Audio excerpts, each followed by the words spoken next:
ಆತ್ಮೀಯ ಎಲ್ಲ ರೈತ ಬಾಂಧವರಿಗೆ ನಮಸ್ಕಾರ. ನಾನು ಮಂಜುನಾಥ್ ಅಂತ ಯಾರ ಕಂಪನಿಯಲ್ಲಿ ಸೌತ್ ಕರ್ನಾಟಕ ಅಗ್ರೋನಮಿಸ್ಟ್ ಆಗಿ ಕೆಲಸ ಮಾಡ್ತಾ ಇದ್ದೀನಿ. ನಾನು ಇವತ್ತು ಇದೊಂದು ವಿಡಿಯೋ ಮುಖಾಂತರ ಮಳೆಗಾಲದಲ್ಲಿ ಬೆಳೆಗಳ ನಿರ್ವಹಣೆ ಹೇಗೆ ಮಾಡ್ಬೋದು ಅನ್ನೋದನ್ನು ಹೇಳಿಕೊಟ್ಟಿದ್ದೀನಿ. ಸೊ ಮಳೆಗಾಲ ಅಂದ ತಕ್ಷಣ ನಮಗೆಲ್ಲರಿಗೂ ಅನಿಸೋದು ಮಳೆಗಾಲದಲ್ಲಿ ಶಿಲೀಂಧ್ರ ರೋಗದ ಬಾಧೆ ಇರ್ಬೋದು, ಅಥವಾ ಪೋಷಕಾಂಶಗಳು ನೀರಿನಲ್ಲಿ ಕರಗಿ ಕೊಚ್ಚಿ ಹೋಗುವಂಥ ಸಮಸ್ಯೆ ಇರ್ಬೋದು, ಅಥವಾ ಪೋಷಕಾಂಶಗಳ ಹೀರಿಕೆ ಪ್ರಮಾಣ ಗಿಡದಲ್ಲಿ ಕಡಿಮೆ ಇರ್ಬೋದು. ಈ ರೀತಿಯ ಒಂದು ಸಮಸ್ಯೆಯನ್ನು ರೈತರು ಎದುರಿಸ್ತಾ ಇದ್ದಾರೆ. ಸೊ ಇದನ್ನು ಹೇಗೆ ನಾವು ನಿರ್ವಹಿಸ್ಬೋದು ಅನ್ನೋದನ್ನು ಇದೊಂದು ಯಾರ ಒಂದು ಸೊಲ್ಯೂಷನ್ ಅಂತ ಹೇಳಲಿಕ್ಕೆ ಹೊರಟಿದ್ದೀನಿ. ಸೊ ಮೊದಲನೇದಾಗಿ ಮಳೆಗಾಲದಲ್ಲಿ ಗಿಡಗಳಿಗೆ ಸರಿಯಾದ ಒಂದು ಡ್ರೈನೇಜನ್ನು ಕೊಡುವಂಥದ್ದು. ಕಾರಣ ಏನಂದರೆ ಮಳೆಗಾಲದಲ್ಲಿ ನೀರು ನಿಂತ್ಕೊಂಡಾಗ, ಗಿಡದ ಬುಡದಲ್ಲಿ ನೀರು ನಿಂತ್ಕೊಂಡಾಗ ಬೇರುಗಳಿಗೆ ಉಸಿರಾಟದ ಸಮಸ್ಯೆ ಉಂಟಾಗ್ಬೋದು. ಎರಡನೇದಾಗಿ ಶಿಲೀಂಧ್ರ ರೋಗಗಳು. ಶಿಲೀಂಧ್ರ ರೋಗ ಅಂದ ತಕ್ಷಣ ಮಳೆಗಾಲದಲ್ಲಿ ಮಣ್ಣಿನಿಂದ ಬರುವಂಥ ರೋಗ ಇರ್ಬೋದು, ಅಥವಾ ಶಿಲೀಂಧ್ರ ರೋಗ ಅಂತಂದರೆ ಫಾರ್ ಎಕ್ಸಾಂಪಲ್ ಬ್ಲೈಟ್, ಅಂಗಮಾರಿ ರೋಗ ಇರ್ಬೋದು, ಚುಕ್ಕೆ ರೋಗ ಇರ್ಬೋದು, ಡೌನಿ ಇರ್ಬೋದು. ಈ ರೀತಿಯಾದಂಥ ಶಿಲೀಂಧ್ರ ರೋಗಗಳು ಬರ್ತವೆ. ಸೊ ಇದನ್ನು ಹೋಗಲಾಡಿಸೋದಕ್ಕೆ ನಾವು ಶಿಲೀಂಧ್ರ ನಾಶಕಗಳನ್ನು ಬಳಕೆ ಮಾಡಬೇಕಾಗುತ್ತೆ. ಇವೆಲ್ಲಕ್ಕಿಂತ ಮುಖ್ಯವಾಗಿ ಪೋಷಕಾಂಶಗಳ ನಿರ್ವಹಣೆ. ಯಾಕಂದರೆ ಮಳೆಗಾಲದಲ್ಲಿ ಪೋಷಕಾಂಶಗಳ ಹೀರಿಕೆ ಪ್ರಮಾಣ ಬೇರಿನಲ್ಲಿ ಕಡಿಮೆ ಇರುತ್ತೆ. ಕಾರಣ ಎಲೆಯಿಂದ ಒಂದು ನೀರು ಆವಿಯಾಗುವಂತಹ ಮಟ್ಟ ಕಡಿಮೆ ಇರುತ್ತೆ. ಸೊ ಟ್ರಾನ್ಸ್ಪಿರೇಷನ್ ಫುಲ್ ಇರೋದಿಲ್ಲ. ಸೊ ಕಂಪ್ಯಾರಿಟಿವ್ಲಿ ಬೇಸಿಗೆಗೆ ಹೋಲಿಸಿದ್ರೆ ಮಳೆಗಾಲದಲ್ಲಿ ಪೋಷಕಾಂಶಗಳ ಹೀರಿಕೆ ಪ್ರಮಾಣ ಕಡಿಮೆ ಬೇರುಗಳಲ್ಲಿ. ಸೊ ಈ ಒಂದು ಸಮಯದಲ್ಲಿ ರೈತರು ಸಿಂಪರಣೆ ಮುಖಾಂತರ ಗೊಬ್ಬರಗಳನ್ನು ಒದಗಿಸ್ಬೋದು. ಫಾರ್ ಎಕ್ಸಾಂಪಲ್ ಯಾರ ಕಂಪನಿಯಲ್ಲಿ ಯಾರಾವಿಟ ಜಿಂಟ್ರಾಕ್ ಅಂತ ಬರುತ್ತೆ. ಇದು ಪ್ರತಿ ಲೀಟರ್ ನೀರಿಗೆ 1 ml ಹಾಕಿ ಸಿಂಪರಣೆ ಮಾಡುವಂಥದ್ದು. ಅಂದರೆ ಬೆಳೆ ನಾಟಿ ಮಾಡಿ 10 ರಿಂದ 15 ದಿನಗಳ ಅಂತರದಲ್ಲಿ ನಾವು ಸಿಂಪರಣೆ ಮಾಡ್ಬೋದಾಗಿದೆ ಟೊಮ್ಯಾಟೊ ಅಥವಾ ಇತರ ತರಕಾರಿ ಬೆಳೆಗಳಿಗೆ. ಇದರ ಹೊರತುಪಡಿಸಿ ಯಾರಾವಿಟ ಸೆನಿಫಾಸ್ ಅಂತ ಬರುತ್ತೆ. ಇದು ಪ್ರತಿ ಲೀಟರ್ ನೀರಿಗೆ 2.5 ml ಹಾಕಿ ಸಿಂಪರಣೆ ಮಾಡುವಂಥದ್ದು. ಇದು ಶಕ್ತಿಯ ಆಕಾರ ಅಂತ ಕರಿತೀವಿ, ಎನರ್ಜಿ ಸೋರ್ಸ್ ಅಂತ ಕರಿತೀವಿ.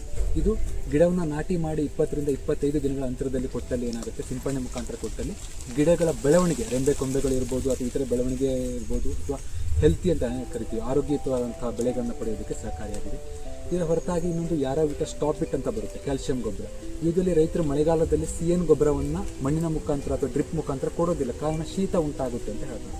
ಕಾರಣ ಏನಂತಂದರೆ ಮಳೆಗಾಲದಲ್ಲಿ ಆ ಒಂದು ಕ್ಯಾಲ್ಸಿಯಂ ನೈಟ್ರೇಟ್ ರೂಪದಲ್ಲಿ ಗೊಬ್ಬರ ಇರೋದಕ್ಕೆ ಅದು ನೀರಿನ ಜೊತೆಗೆ ತೊಳ್ಕೊಂಡು ಹೋಗ್ಬಿಡುತ್ತೆ.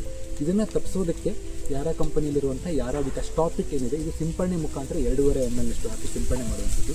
ಇದರಿಂದ ಗಿಡಕ್ಕೆ ಕ್ಯಾಲ್ಸಿಯಂ ಲಭ್ಯವಾಗುತ್ತೆ ಮತ್ತು ಕಾಯಿಗಳಲ್ಲಿ ಉತ್ತಮವಾದಂಥ ಹೊಳಪು, ಶೇಪು ಮತ್ತು ಬೆಳವಣಿಗೆಯನ್ನು ನಾವು ನೋಡ್ಬೋದಾಗಿದೆ. ಹಾಗೆಯೇ ಇನ್ನೊಂದು ಕೆಲವೊಂದು ಗಿಡಗಳಲ್ಲಿ ಮೊಗ್ಗುಗಳ ಸಮಸ್ಯೆ ಕಂಡುಬರ್ಬೋದು, ಅಥವಾ ಮೊಗ್ಗುಗಳು ಸರಿಯಾಗಿ ಅರಳದೇ ಇರಬಹುದು, ಅಥವಾ ಹೂವಿನಿಂದ ಕಾಯಿ ಆಗಿ ಒಂದು ಕನ್ವರ್ಟ್ ಆಗುವಂಥ ಪ್ರತಿಶತ ಕಡಿಮೆ ಇರ್ಬೋದು. ಈ ಸಂದರ್ಭದಲ್ಲಿ ಯಾರಾವಿಟ ಬಡ್ ಬಿಲ್ಡರ್ ಅಂತ ಬರುತ್ತೆ. ಇದು ಕೂಡ 2.5 ಗ್ರಾಂ ಪ್ರತಿ ಲೀಟರ್ ನೀರಿಗೆ ಹಾಕಿ ಸಿಂಪರಣೆ ಮಾಡ್ಬೋದಾಗಿದೆ. ಸೊ ಈಗ ರೈತರಿಗೆ ಕೆಲವೊಂದು ಸಂದೇಹಗಳು ಬರ್ಬೋದು. ಏನಂದರೆ ಮಳೆಗಾಲದಲ್ಲಿ ಇವುಗಳನ್ನು ಸಿಂಪರಣೆ ಮಾಡೋದು ಹೇಗೆ, ಇವು ತೊಳ್ಕೊಂಡು ಹೋಗೋದಿಲ್ಲ ಅಂತ ಅನಿಸ್ಬೋದು. ಸೊ ಯಾರ ಕಂಪನಿಯ ಎಲ್ಲ ಯಾರಾವಿಟ ಪ್ರಾಡಕ್ಟ್ಸ್ ಅಂದರೆ ಸಿಂಪರಣೆ ಮುಖಾಂತರ ಕೊಡುವಂಥ ಎಲ್ಲ ಗೊಬ್ಬರಗಳಲ್ಲಿ ನಮ್ಮಲ್ಲಿ ಸ್ಪೆಷಲಿ ಯಾರಾವಿಟ ಸ್ಟಾಪ್ ಇಟ್, ಯಾರಾವಿಟ ಜಿಂಟ್ರಾಕ್, ಯಾರಾವಿಟ ಬೋರ್ಡ್ರಾಕ್, ಯಾರಾವಿಟ ಸೆನಿಫಾಸ್, ಯಾರಾವಿಟ ಬಡ್ ಬಿಲ್ಡರ್, ಈ ರೀತಿಯಾದಂಥ ಪ್ರಾಡಕ್ಟ್ಸ್ಗಳಲ್ಲಿ ಸ್ಪ್ರೆಡ್ಡರ್ ಮತ್ತು ಸ್ಟಿಕ್ಕಿಂಗ್ ಏಜೆಂಟ್, ಗಮ್ಮು ಮತ್ತು ಸ್ಪ್ರೆಡ್ಡರ್ ಇರುತ್ತೆ. ಸೊ ಇದರಿಂದ ಏನಾಗುತ್ತೆ, ಮಳೆಗಾಲದಲ್ಲಿ ತುಂಬ ಸುಲಭವಾಗಿ ಇದು ತೊಳ್ಕೊಂಡು ಹೋಗುವಂಥದ್ದಲ್ಲ. ಹಾಗೆಯೇ ಯಾವುದೇ ಸಿಂಪರಣೆ ಮುಖಾಂತರ ಒಂದು ನಾವು ಗೊಬ್ಬರವನ್ನು ಕೊಟ್ಟಾಗ ಮಿನಿಮಮ್ 2 ತಾಸು ಬೆಳಕಿರಬೇಕು ಅಂತ ಹೇಳ್ತಾರೆ. ಯಾಕಂದರೆ ಬೆಳಕಿದ್ದಾಗ ಅಂದರೆ ಟೊಮ್ಯಾಟೊ ಮುಖಾಂತರ ನಮ್ಮ ಕೊಟ್ಟಿರುವಂಥ ಪೋಷಕಾಂಶಗಳು ಗಿಡದ ಬಾಡಿ ಒಳಗಡೆ ಹೋಗಬೇಕಾಗುತ್ತೆ. ಸೊ 2 ತಾಸು ಬೆಳಕಿರಬೇಕಾಗುತ್ತೆ. ಆದರೆ ಮಳೆ ಬಂದಾಗ ಯಾವುದೇ ರೀತಿ ವಾಶ್ಔಟ್ ಆಗಿ ಹೋಗದೇ ಇರಲಿ ಅಂತೇಳಿ ಇದರಲ್ಲಿ ಸ್ಪ್ರೆಡ್ಡರ್ ಮತ್ತು ವೆಟ್ಟಿಂಗ್ ಏಜೆಂಟ್ ಇದೆ. ಸೊ ಆ ಕಾರಣಕ್ಕೆ ರೈತರು ಇದನ್ನು ಬಳಸಿ ಉತ್ತಮವಾದಂಥ ಬೆಳೆಗಳನ್ನು ಪಡೆದುಕೊಳ್ಳಿ ಅಂತ ಈ ಒಂದು ವಿಡಿಯೋ ಮುಖಾಂತರ ಹೇಳ್ತಾ ಇದ್ದೀನಿ. Thank you.